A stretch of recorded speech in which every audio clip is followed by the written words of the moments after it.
The amber glow of streetlights filtered through a thin layer of February snow as Terry Wood's Buick rumbled down the quiet streets of Niles, Michigan. It was just after midnight on February 20th, 1987, and the cold had settled deep into the bones of the small Midwestern town. Terry's breath fogged the windshield as he turned onto Lawndale Avenue, fatigue weighing on him after an evening of bowling with his wife, Roxanne.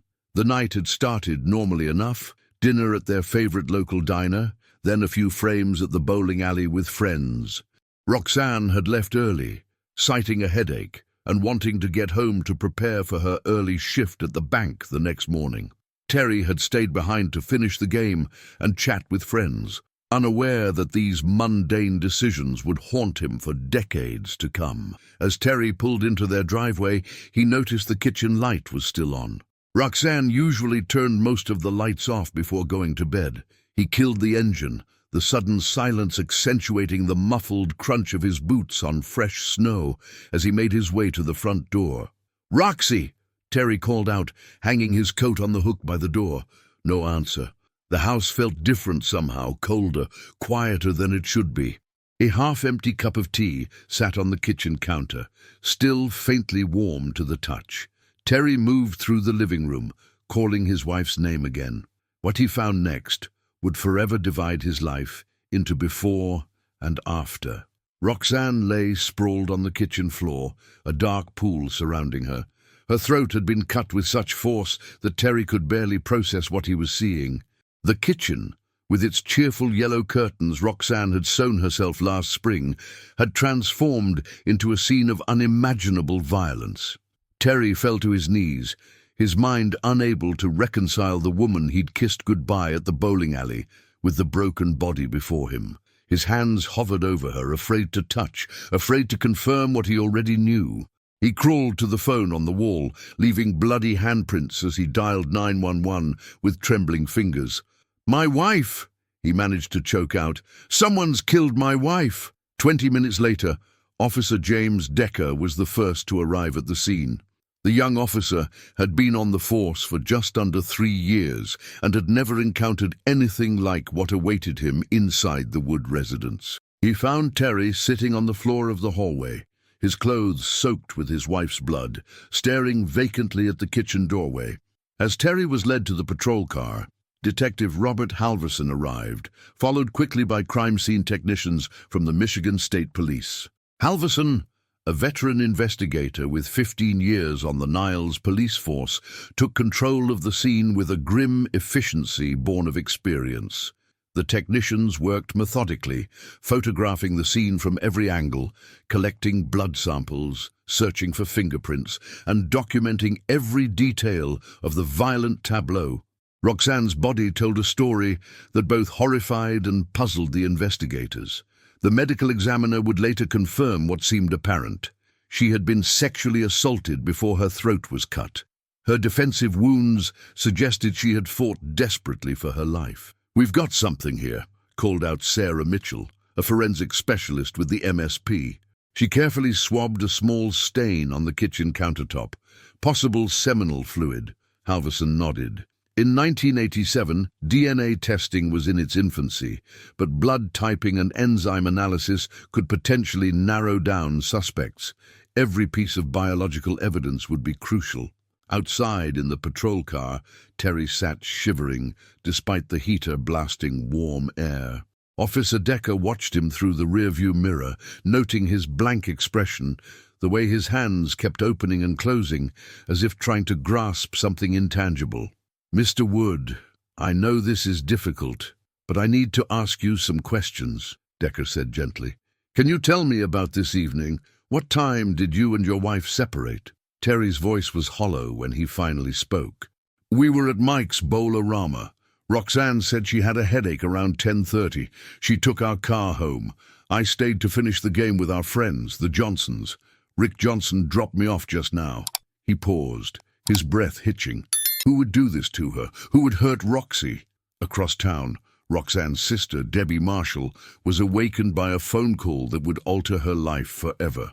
The shrill ring pierced the quiet darkness of her bedroom, and she fumbled for the receiver, her mind foggy with sleep. Ms. Marshall, this is Officer Callahan with the Niles Police Department.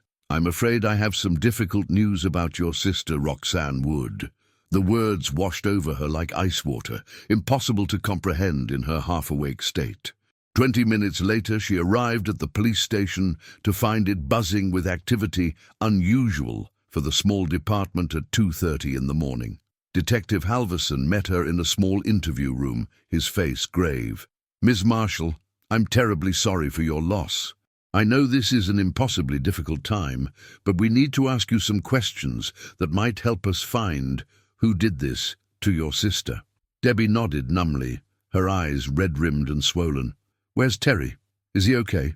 Mr. Wood is being interviewed by another officer, Halverson explained carefully. Standard procedure in these situations. The implication wasn't lost on Debbie. You can't possibly think Terry did this. He adored Roxanne. Halverson's expression remained neutral. We're exploring all possibilities, Ms. Marshall. Could you tell me about your sister's relationship with her husband? Any problems you were aware of? Across the hallway, Terry sat in another interview room, his blood-stained clothes now replaced by a paper jumpsuit after his garments were taken as evidence. Detective Michael Lorenz, Halverson's partner, sat across from him, recording the interview on a bulky cassette recorder. Walk me through the evening again, Mr. Wood, Lorenz said, his pen poised over a notepad. Every detail you can remember. Terry recounted the evening for the third time. Dinner at Donnie's Diner at 6:30, arriving at the bowling alley at 8:00, Roxanne leaving at 10:30, him staying until just after midnight. The timeline was consistent, but Lorenz noted the mechanical way Terry delivered the information. Did you and your wife argue at any point during the evening? Lorenz pressed. Terry's eyes, which had been unfocused, suddenly sharpened. No, why would you ask that? Just covering all the bases, Lorenz said smoothly. Several witnesses at the bowling alley mentioned you seemed tense with each other. This was a lie. No witnesses had reported any tension, but it was a standard tactic to see how a suspect would respond. That's not true, Terry said firmly. We were fine. Normal. Ask Rick and Susan Johnson. They were with us the whole time. Back at the Wood residence, the crime scene investigation continued through the night and into the early morning hours. Every inch of the house was examined, photographed, and logged. Outside, officers canvassed the neighborhood, asking if anyone had seen or heard anything unusual. Sarah Mitchell carefully packaged the biological samples she'd collected, including what appeared to be semen from the kitchen floor and counter, blood from various locations, and scrapings from beneath Roxanne's fingernails. We've got good samples here, she told Halverson. If we can get comparison samples from suspects, we should be able to at least exclude people based on blood type and secretor status. Officer Decker approached him, notepad in hand. Sir, I've got something from the neighbors. The Pelletiers across the street say they saw someone walking down the sidewalk around 11:15 last night. Couldn't tell if it was a man or woman. They were bundled up against the cold, but they didn't recognize them as someone from the neighborhood. Halverson's interest sharpened. Did they see which direction this person was heading? Toward the Woods house, sir. And Mrs. Pelletier thinks she heard a car door slam around 11:30, but she wasn't sure enough to mention it until I specifically asked about unusual sounds. By noon, the news of Roxanne's murder had spread through Niles like wildfire. The local newspaper rushed to print an afternoon special edition, and the Wood residence was surrounded by a growing crowd of onlookers held back by yellow police tape. At the police station, Terry was still being questioned, his initial shock now giving way to a growing anger and frustration. I've told you everything I know, he said, his voice rising. Why am I still here? I need to make arrangements for my wife. Detective Lorenz exchanged a glance with Halverson, who had joined the interview. Mr. Would you understand you were the first person at the scene, aside from the killer? You're also the person who would inherit your wife's life insurance and property. We have to be thorough. Terry's face flushed. You think I killed Roxy? You think I could do that to her? Jesus Christ, I loved her. Love and violence often go hand in hand, Mr. Wood, Halverson said quietly. Statistically speaking, when a woman is murdered, her husband or boyfriend is the most likely perpetrator. "Well, I'm not a statistic," Terry shouted, slamming his fist on the table. "I didn't kill my wife." The outburst was noted by both detectives, though they interpreted it differently. Lorenz saw it as potential guilt, manifesting as anger. Halverson wasn't so sure. The interview continued for another hour before Terry's brother arrived with a lawyer who promptly put an end to the questioning. Terry was released, but told not to leave town. No formal charges were filed, but it was clear to everyone involved that Terry Wood was the prime suspect. As February turned into March, the investigation continued. The biological evidence collected at the scene was analyzed at the state crime lab, but the results were frustratingly inconclusive. The blood type of the semen found at the scene was type O, the same as Terry Wood's, but also the same as nearly 44% of the US population. Interviews with friends, family and co-workers of the Woods painted a picture of a normal, mostly happy couple with the usual minor disagreements, but no serious problems. No one could imagine Terry being capable of such violence. However, several people mentioned that Roxanne had been concerned about a customer at the bank who had been unusually attentive to her in the weeks before her death. Detective Halverson followed up on this lead, interviewing bank employees and reviewing security footage. The customer in question, Martin Reeves, was identified and brought in for questioning. Reeves was evasive during the interview and had a prior arrest for stalking, but he also had an alibi for the night of the murder. He was at the hospital in South Bend, Indiana, visiting his father who had suffered a heart attack. Meanwhile, Terry Wood's life had become a nightmare. Though not formally charged, he was treated like a pariah by many in the small community. He moved in with his brother temporarily, unable to return to the house where Roxanne had been killed. He attended her funeral under the watchful eyes of both the community and the police, his grief on public display and simultaneously questioned. 6 weeks after the murder, with no new leads and mounting pressure to make an arrest, the Niles Police Department and the Michigan State Police held a joint press conference announcing that they were expanding the investigation and asking for the public's help. The press conference generated dozens of calls, but most were either already known information or speculation based on rumors. One call, however, caught Detective Halverson's attention. An anonymous tipster claimed to have seen a man walking briskly away from the direction of the Wood residence around 11:45 p.m. The tipster described the man as of medium build, wearing a dark coat with a hood and seeming to be in a hurry. "Did you see his face?" Halverson asked. "No," the caller replied, "but I remember thinking it was strange because it was so cold and he didn't have gloves on. He kept putting his hands in his pockets and taking them out again, like he was nervous or something." As winter gave way to spring, the case began to cool. Without more concrete evidence, the investigation stalled. Terry Wood remained the primary suspect, but without enough evidence to charge him, life in Niles gradually returned to a semblance of normalcy for everyone except those closest to Roxanne. For them, the absence of closure was a wound that couldn't heal.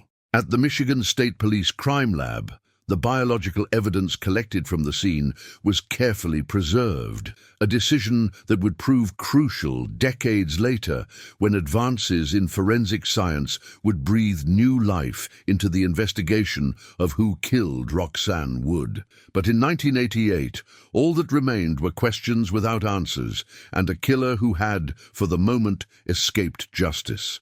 The initial investigation into Roxanne Wood's murder began to lose momentum by the summer of 1988. The leads had dried up, witnesses had been interviewed multiple times, and the physical evidence had yielded no conclusive matches. Detective Halverson kept the case file open on his desk, a silent testament to his frustration and the nagging sense that something crucial had been overlooked. "I just don't buy it," Halverson told his partner Lorenz one evening as they reviewed the file for what felt like the 100th time. "The violence of the attack suggests rage, personal connection, but Terry Wood's alibi checks out. The Johnsons confirm his timeline, and the bowling alley security camera shows him leaving at 11:52 p.m., right when he said he did. "Maybe we're looking at this wrong," Lawrence suggested, rubbing his tired eyes. "What if it wasn't personal? What if Roxanne was just unlucky? Wrong place, wrong time?" Halverson shook his head. The lack of forced entry, the sexual assault, the brutality of the throat wound. This wasn't random, Mike, this was targeted. The case officially went cold in November 1989, nearly 2 years after Roxanne's murder. The designation was a bureaucratic formality that changed nothing for Debbie Marshall, who called the department every month on the anniversary of her sister's death. "Any new leads?" she would ask, hope diminishing with each passing year, but never quite extinguished. The answer was always the same. "Nothing concrete, Ms. Marshall, but we haven't forgotten. The case is still open." Terry Wood rebuilt his life slowly. He sold the house on Lawndale Avenue.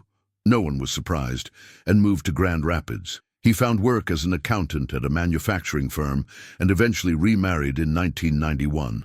His new life was quieter, more subdued, as if the shadow of suspicion had permanently dimmed his personality. In Niles, the years rolled by. Halverson retired in 1997, passing the Wood case files to a new generation of detectives who reviewed it occasionally, but with decreasing frequency as newer cases demanded attention. One significant development came in 1999, when the biological evidence from the Wood murder was entered into CODIS, the FBI's combined DNA index system, which had been established in 1994. The DNA profile generated from the semen found at the crime scene yielded no matches in the database. Sergeant Ken Peterson of the Michigan State Police reviewed the case in 2002 as part of a departmental cold case initiative. The evidence collection in 1987 was actually quite thorough, Peterson noted in his review. Given what they had to work with, the original investigators did an exemplary job preserving biological samples that could be useful with future technology. But technology, while advancing rapidly, hadn't yet made the leap that would eventually break the case. Peterson added his notes to the growing file and returned the evidence to storage. Debbie Marshall refused to let her sister become a forgotten statistic. By 2005, she had become an advocate for cold case investigations, speaking at conferences and keeping Roxanne's story alive through local media interviews each February. 36 years feels like forever, she told the South Bend Tribune in 2007. But my sister's killer is still out there. Someone knows something. Time doesn't heal when there's no justice. The case gained renewed attention in 2010 when a local true crime podcast covered Roxanne's murder. The two-part episode sparked a flurry of tips, but none led to substantive leads. However, the podcast did something crucial. It brought the case to the attention of a new generation of forensic scientists who were pioneering advanced DNA techniques. Dr. Eleanor Saunders, a forensic genetic genealogist at Michigan State University, contacted the MSP after hearing the podcast. "I believe we may be able to extract more information from the DNA samples than was previously possible," she wrote in her email. "Techniques like low copy number DNA analysis and probabilistic genotyping could yield results even from degraded samples."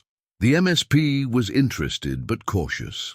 Budget constraints and personnel limitations meant that cold cases had to be prioritized based on several factors, including the likelihood of resolution. It wasn't until 2018 that the tide truly began to turn. Across the country, a new technique was making waves in forensic circles: investigative genetic genealogy, which had been used to identify the Golden State Killer in California. The method combined traditional DNA analysis with genealogical research, using commercial DNA databases to identify potential relatives of unknown suspects. At the Western Michigan University, Professor Ashlyn Carter had established a cold case program, allowing students to digitize and analyze old case files while gaining practical experience in criminal investigations. In early 2020, The program partnered with the Michigan State Police to review the Roxanne Wood case. When the students first came in, I wasn't sure what to expect, recalled Detective Lauren Wilkins, who had been assigned to oversee the cold case unit in 2019. But they brought fresh eyes and digital skills that transformed how we approached the evidence. The students meticulously scanned approximately 3,500 pages of reports, photographs, and witness statements, creating a searchable digital database that allowed investigators to cross-reference information and identify patterns that might have been missed in the pre-digital era. Graduate student Marcus Chen discovered something interesting while organizing the digitized files. I noticed that several witnesses had mentioned seeing a blue Ford Escort in the neighborhood on multiple occasions in the weeks before the murder, Chen told Detective Wilkins. But the reports were filed by different officers, so the connection wasn't immediately obvious in the paper files. This detail had been noted, but not thoroughly investigated, in 1987. Now, cross-referenced with DMV records from the time period, it provided a new avenue to explore. The vehicle had been registered to a Patrick Gillam, who had lived about 20 miles from Niles in 1987. The name doesn't appear anywhere else in the case files, Wilkins noted. He wasn't interviewed during the original investigation. A background check revealed that Gilham had a history of breaking and entering charges in the early 1980s, but had seemingly gone straight after a brief prison term in 1985. By 2020, he was 55 years old and living a quiet life in South Bend, Indiana, working as a maintenance man at an apartment complex. The discovery of Gillam's potential connection to the area was promising but far from conclusive. What the case needed was a direct link between the DNA left at the scene and a specific individual. This is where the field of forensic genetic genealogy would prove transformative. In May 2020, the MSP contracted Identifinders International, a company specializing in forensic genetic genealogy. Led by renowned expert Dr. Colleen Fitzpatrick, the company had helped solve numerous cold cases across the country by using genetic genealogy techniques. The Wood case presented unique challenges, Fitzpatrick would later explain. The DNA sample had degraded significantly over the decades. We were essentially working with about 3% of what we would consider an optimal sample.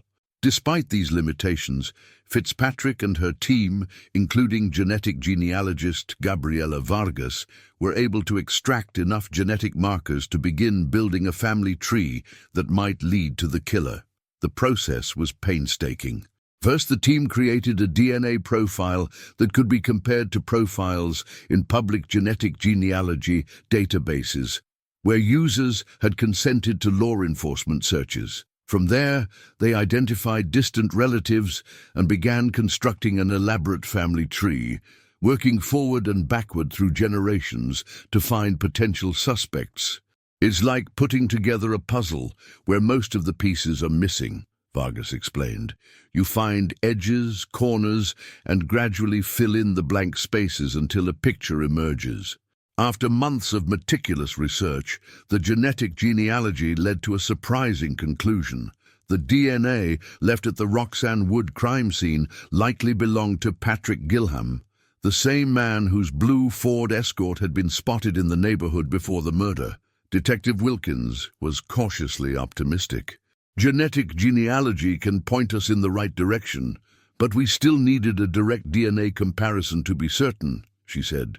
In January 2022, MSP detectives began surveillance on Gilham, waiting for an opportunity to collect a discarded item that might contain his DNA. Their patience was rewarded when Gilham disposed of a cigarette butt and a coffee cup at a gas station. The items were collected and sent to the lab for analysis. The results were definitive. The DNA from the discarded items matched the profile from the 1987 crime scene. After 35 years, they had finally identified Roxanne Wood's killer.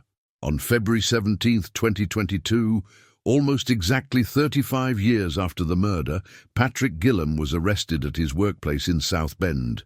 The timing was deliberate, a gesture of respect for Roxanne and her family, acknowledging the anniversary of her death with the promise of long-delayed justice. The arrest sent shockwaves through both the Niles community and the Wood family. Terry Wood, now in his 70s, received the call from Detective Wilkins with a mixture of vindication and renewed grief. "I always knew I didn't do it," he said, his voice breaking. "But knowing who did doesn't bring Roxy back." For Debbie Marshall, the news brought a complex wave of emotions. "When Detective Wilkins called, I couldn't speak," she recalled. 35 years of waiting, wondering, and suddenly there's a name, a face. It doesn't close the wound, but it stops the bleeding. Yet the question that remained was why? Why had Patrick Gillam targeted Roxanne Wood? Had they known each other? Was it a random act of violence, or was there some connection that had eluded investigators for decades? As Gillam was processed into the Berrien County Jail, those questions loomed large. The path to identifying him had been long and winding, reliant on technologies that didn't exist when Roxanne took her last breath in that kitchen in 1987. But the most surprising revelations were yet to come, as investigators began to piece together the events of that February night and the bizarre coincidences that had kept Gillam free for so long. The prosecution was building their case, armed with DNA evidence that placed Gillam at the scene, and a growing body of circumstantial evidence that suggested he had been watching the Wood residence in the weeks leading up to the murder. What they didn't yet have was a confession or a clear motive, pieces of the puzzle that would prove as elusive as the killer had been for nearly 4 decades. The Berrien County Courthouse stood austere against a slate-grey sky on the morning of Patrick Gillam's first appearance. Built in 1839, its weathered limestone facade had witnessed generations of justice and injustice alike. Today, it would host the first public reckoning for a crime that had haunted the community for 3.5 decades. Inside Courtroom 3, the gallery was packed.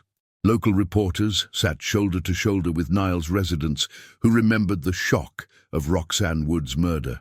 In the front row, Debbie Marshall sat rigidly beside her husband, her eyes fixed on the side door through which the defendant would enter. When Patrick Gillam shuffled into the courtroom, shackled and wearing an orange jumpsuit, an audible murmur rippled through the gallery.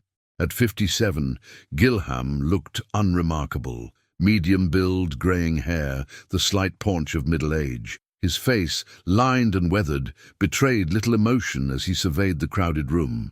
"He looks so ordinary," Debbie whispered to her husband.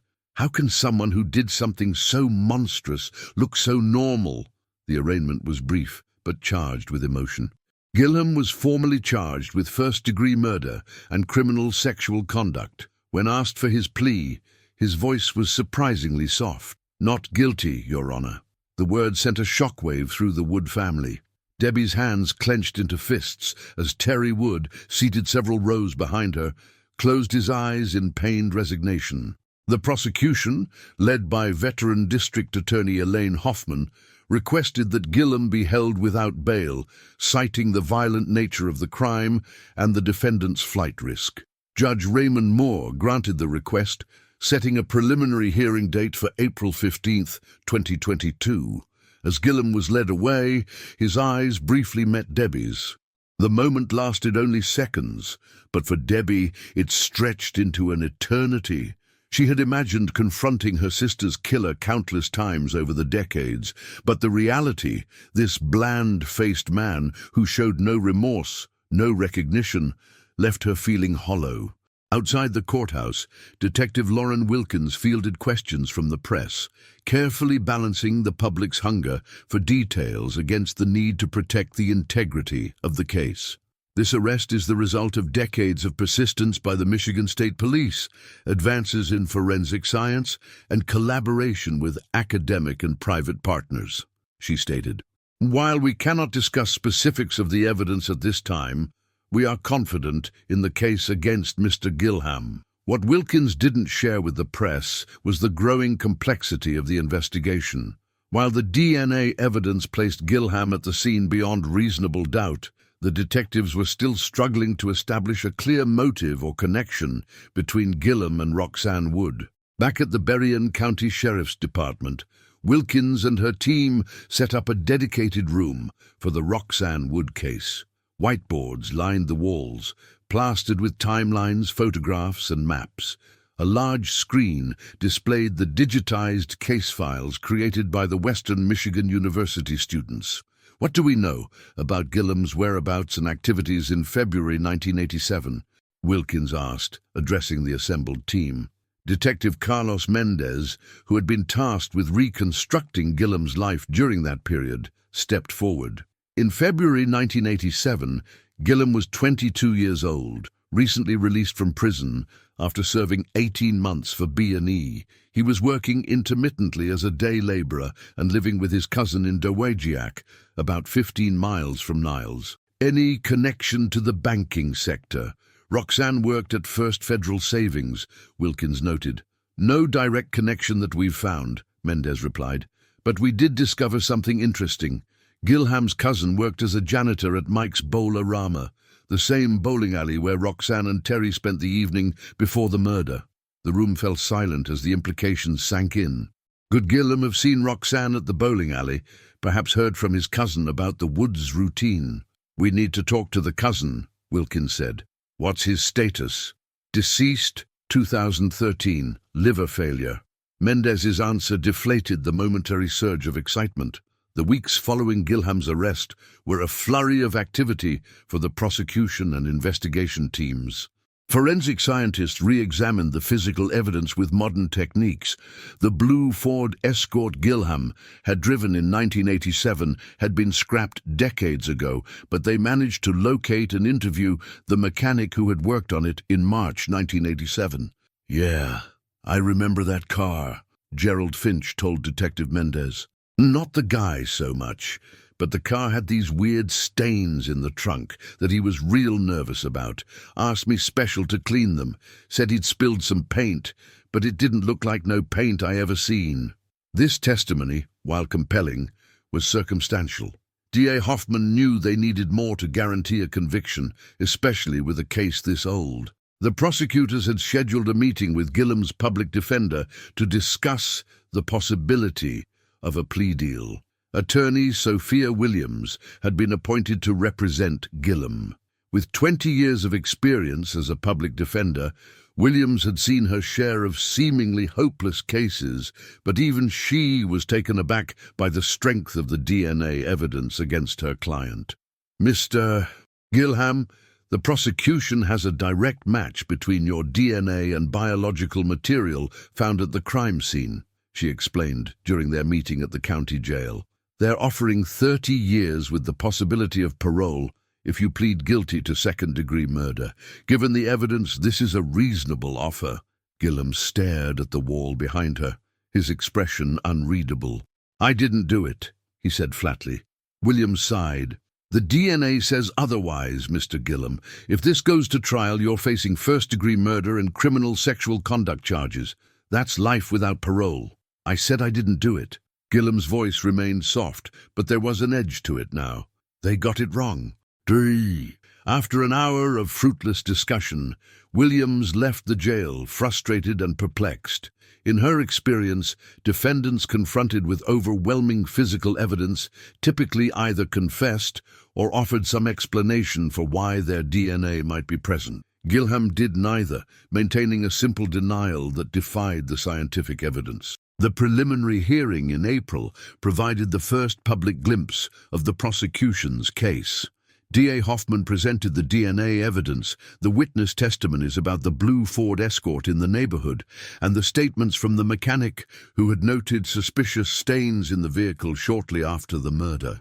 The defense had little to offer in response, primarily focusing on the decades-long gap between the crime and the arrest, suggesting that evidence might have been contaminated or mishandled over the years. Judge Moore found the evidence sufficient to proceed to trial, setting a date for September 2022.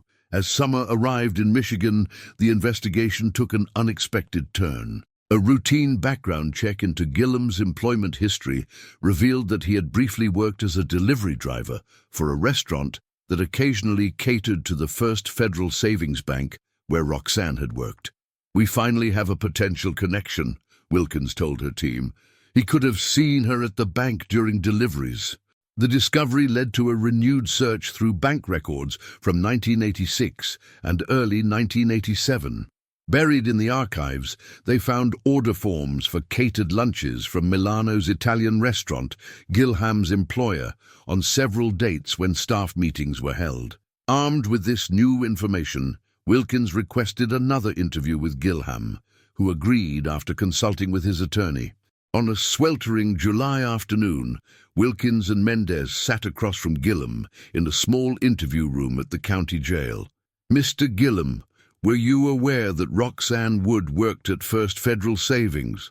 Wilkins began. Gilham's expression didn't change. "No. You never delivered food there when you worked for Milano's in 1986. A flicker of something, recognition perhaps, crossed Gilham's face before it resumed its blank mask. "I delivered lots of places. Don't remember specific people. But you do remember delivering to the bank?" Gilham hesitated. "Maybe. It was a long time ago." The interview continued for another hour, with Gilham maintaining his denial while making small, seemingly inadvertent admissions. Yes, he had been to the bowling alley where his cousin worked. Yes, he had driven through that neighborhood in Niles occasionally. Yes, he might have delivered to the bank. None of these admissions directly tied him to the murder, but together they began to form a picture of opportunity and access. As Wilkins and Mendez left the jail, they were approached by Williams. "Detective, my client has authorized me to discuss the possibility of a plea. He's willing to consider second-degree murder, but he wants the sexual assault charge dropped." Wilkins raised an eyebrow. "Why the change of heart?" Williams looked uncomfortable. "He hasn't admitted anything to me. He maintains his innocence but recognizes the strength of your case." The prosecutor's office ultimately rejected the proposed plea, unwilling to drop the sexual assault charge given the clear DNA evidence. The case was proceeding to trial, where the full story would finally be aired in public. As the trial date approached, both the prosecution and defense teams prepared intensively. For Hoffman, the challenge was bridging the 35-year gap for the jury, making them feel the immediacy of a crime that had occurred before many of them were born. For Williams, the task was creating reasonable doubt despite the damning DNA evidence. Throughout the summer, the Michigan State Police continued interviewing people who had known Gilham in the 1980s. A former cellmate from his brief prison term provided a disturbing new piece of information. "Gilham used to talk about women he'd seen around town," Victor Ramirez told Detective Mendez. "He'd get fixated on them, especially blonde women. He'd follow them sometimes, learn their routines, called it his hobby. Gave me the creeps, to be honest." This testimony suggested a pattern of behavior consistent with stalking, potentially strengthening the prosecution's case by establishing a modus operandi. But it still didn't explain why Gilham had targeted Roxanne specifically, or why he had waited so long to act after his initial observations. In August 2022, just weeks before the trial was set to begin, the case took a dramatic turn.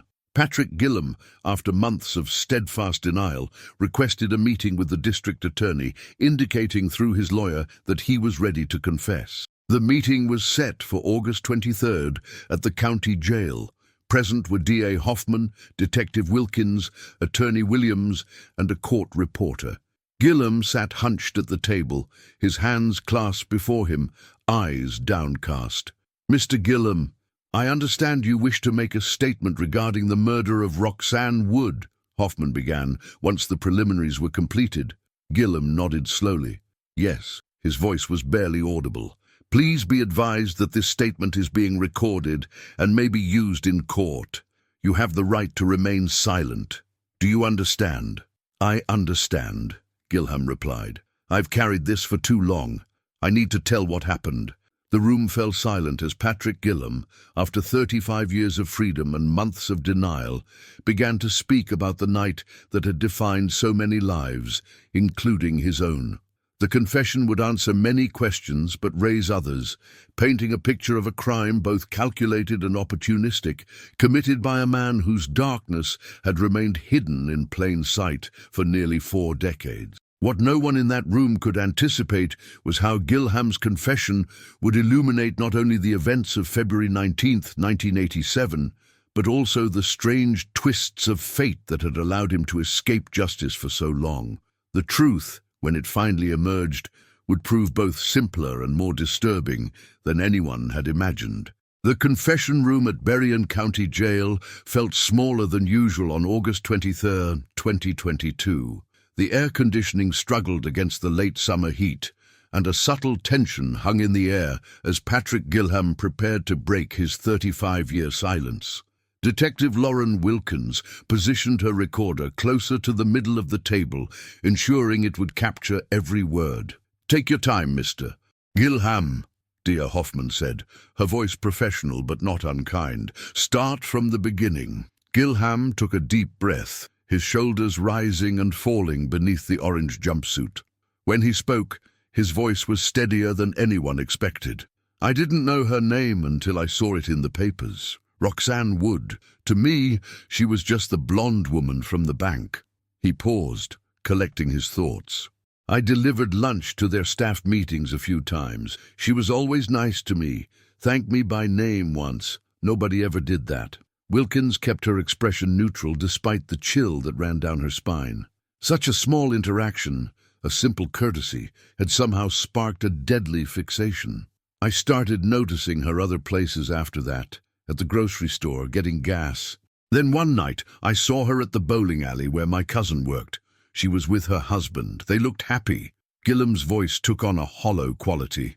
"I followed them home that night, just curious at first, wanted to see where she lived." "When was this, Mr. Gilham?" Hoffman asked. "January 1987, I think, about a month before." He trailed off, unable or unwilling to name what he'd done. "And then," Wilkins prompted after a moment of silence, "I went back a few times. Different days, different times. I learned their routines. The husband worked late sometimes. She'd go to bed early. Their bedroom light would go off around 10:30 on weeknights." Gilham stared at his hands as he spoke, as if reading the story written in the lines of his palms. "I wasn't planning anything. Not really. Just watching. It made me feel connected somehow." The confession continued, painting a disturbing picture of escalating obsession. Gilham described watching the Woods at the bowling alley on February 19, 1987, hearing their conversation about Roxanne leaving early with a headache. "I knew she'd be alone," he admitted. "I followed her home, parked down the block, waited maybe 20 minutes, trying to get the courage to knock on the door. I told myself I just wanted to talk to her." The reality, of course, had been far more sinister. She looked surprised to see me, probably didn't even recognize me. I asked if I could use her phone, said my car had broken down. She hesitated, but it was cold out. She let me in. Gilham's voice grew quieter. Once I was inside, something changed, like I wasn't even in control anymore. When she turned to show me the phone, I grabbed her. The details that followed were brutal but necessary for the record. Gilham described the attack with a clinical detachment that somehow made it more disturbing. The struggle, Roxanne's desperate fight, the sexual assault, and finally, the fatal slash to her throat. I panicked afterward, wiped down everything I thought I'd touched, left through the back door. I remember it was snowing a little. Gilham closed his eyes. I never went back to that neighborhood again, changed jobs, moved to South Bend a year later, tried to forget it ever happened. "But you followed the case in the news?" Hoffman asked. Gilham nodded. "At first. Then it started appearing less and less. After a few years, I convinced myself they'd never find me." He gave a humorless laugh. "DNA wasn't even a thing then. Not really. I didn't understand how it worked until they arrested the Golden State Killer. That's when I started to worry." The confession continued for nearly 3 hours, covering not only the murder, but also Gilham's life in the decades that followed. He'd married briefly in the 1990s, divorced after 4 years, held various jobs, delivery driver, warehouse worker, maintenance man. Never had any other violent incidents, he claimed, though he admitted to occasionally following women who caught his attention. I'd stop myself before it went too far, he said. What happened with her, with Roxanne, it scared me. I didn't want to be that person again. When the confession concluded, the room fell silent, except for the soft whir of the recorder. Gilham appeared physically smaller, as if unburdening himself had diminished him somehow. D.A. Hoffman exchanged glances with Detective Wilkins, both women processing the disturbing narrative they had just witnessed. Mr. Gilham will be pleading guilty to first-degree murder and criminal sexual conduct, Attorney Williams stated formally for the record. In exchange, the prosecution has agreed not to seek the maximum sentence. The plea deal was finalized the following week, 40 years to life, with Gilham waiving his right to appeal. At 57, he would likely die in prison, even with the possibility of parole after 4 decades. News of the confession and plea agreement spread quickly through Niles. For many longtime residents, it brought a measure of closure to a tragedy that had lingered in the community's collective memory. For the Wood family, the emotional impact was more complex. Terry Wood, now 74 and long remarried, traveled from Grand Rapids to attend the sentencing hearing scheduled for October 15, 2022. The courthouse was crowded that morning, filled with journalists, curious citizens, and those who had known Roxanne or worked on her case over the decades. Among those present was retired Detective Robert Halverson, now in his 80s, but determined to see the case's resolution. Sarah Mitchell, the forensic specialist who had collected the DNA evidence in 1987, sat beside him, her expertise finally validated after 35 years. When Patrick Gilham entered the courtroom for sentencing, a hush fell over the gallery. Judge Moore presided with appropriate solemnity, acknowledging the historical significance of the proceedings. Before I pronounce sentence, does the defendant wish to make a statement? Judge Moore asked. Gilham rose slowly, his shackles clanking in the silent courtroom. I'm sorry, he said, his voice barely audible. I can't undo what I did. I've lived with it every day since. I know that doesn't help anyone, but it's all I can say now. The judge then invited victim impact statements. Debbie Marshall approached the podium first, her hands trembling slightly as she unfolded a prepared statement. My sister Roxanne would have turned 64 this year, she began. She might have had children, grandchildren, a long career, travels, joys and sorrows, all the ordinary miracles of a life fully lived. Debbie's voice grew steadier as she continued. Instead, she had 29 years. Her future was stolen in an act of senseless violence by a man she had shown simple kindness to. Debbie described the decades of uncertainty, the toll it had taken on their family, and the mixed emotions that accompanied the long-delayed justice. I'm grateful to the Michigan State Police, to Western Michigan University's Cold Case Program, to Identifinders International, and to the genealogists who never gave up. Science finally gave us the truth that Patrick Gilham denied us for 35 years. She looked directly at Gilham. You thought you had escaped justice. You built a life while my sister lay in her grave. But your own DNA betrayed you, as it should. Some truths cannot stay buried forever. Terry Wood spoke next, his statement briefer, but equally powerful. For decades, I lived under a cloud of suspicion, he said. Friends, neighbors, even some family members wondered if I had killed my own wife. That shadow never fully lifted until now. He paused, composing himself. Roxanne deserved better, from the justice system, from the community, and certainly from me that night. I've carried the guilt of leaving her alone, of not being there to protect her for 35 years. That guilt doesn't end today, but perhaps it can begin to transform into something more like peace. Following the impact statements, Judge Moore delivered his sentence. 40 years to life in prison, with the possibility of parole when Gilham reached the age of 97. While I recognize the defendant's confession and apparent remorse, the judge stated, The heinous nature of this crime and the decades of freedom the defendant enjoyed while the victim's family suffered demand substantial punishment.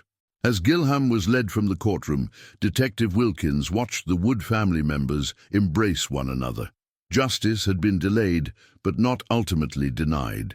The case that had seemed impossible to solve had yielded to the persistence of investigators and the march of scientific progress. In the weeks following the sentencing, interest in the Roxanne Wood case surged. National news programs featured segments on how genealogical DNA had cracked the cold case.